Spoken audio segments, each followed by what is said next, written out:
Le mot Égypte en hébreu est Mitzraïm. On peut tirer deux étymologies de ce nom. La première est un verbe, matzor, qui signifie mesurer, délimiter. L'Égypte serait donc le pays de la mesure.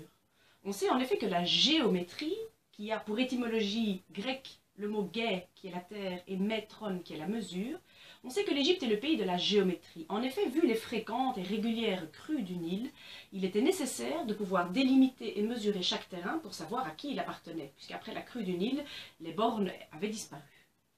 Première étymologie donc, l'Égypte est un pays de mesure, de délimitation.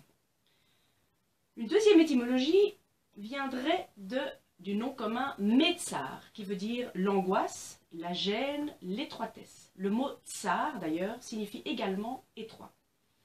L'Égypte serait donc un pays dans lequel on serait angoissé, où on serait mis à l'étroit. Si on regarde l'inverse du mot étroit, en français évidemment c'est tout ce qui est large, c'est la largesse, eh bien le verbe être large en hébreu se dit ravar. Et on peut en tirer le mot ruach, qui veut dire l'esprit de Dieu, le souffle de Dieu.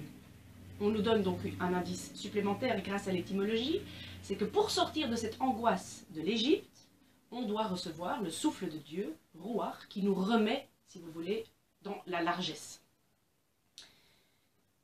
De plus, le mot Mitzraïm est un pluriel, et pas n'importe quel pluriel, c'est ce qu'on appelle un duel. Certaines langues, comme l'hébreu ou l'arabe, peuvent désigner un pluriel qui ne désigne que deux entités. Donc Mitzraïm, dès que vous entendez la terminaison Aïm, vous savez que c'est un pluriel duel en hébreu. Donc Mitzraïm, l'Égypte, est donc le pays de deux angoisses. C'est donc un pays où les choses sont doubles. On pourrait comparer cela à la création d'Adam. La Genèse, le début de la Genèse, nous explique qu'Adam a été créé à l'image et à la ressemblance de Dieu. Les deux termes utilisés en hébreu, c'est la demout, qui est l'image, qui est uniquement en noir et blanc, et la tselem, la ressemblance de Dieu, qui elle par contre est en couleur. Quand l'homme a péché, donc suite au péché originel, il est descendu en exil, et ces deux entités, ces deux parties de la création d'Adam ont été séparées.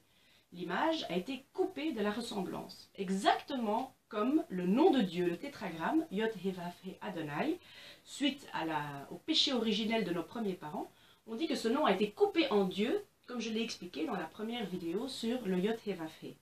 Le Ya s'est envolé et le Hu est resté en bas. Cela voudrait donc dire que suite à la chute, suite à l'exil, nous sommes descendus en Égypte, dans un pays où tout est double, nous n'avons plus que les choses en noir et blanc, nous n'en avons plus les couleurs.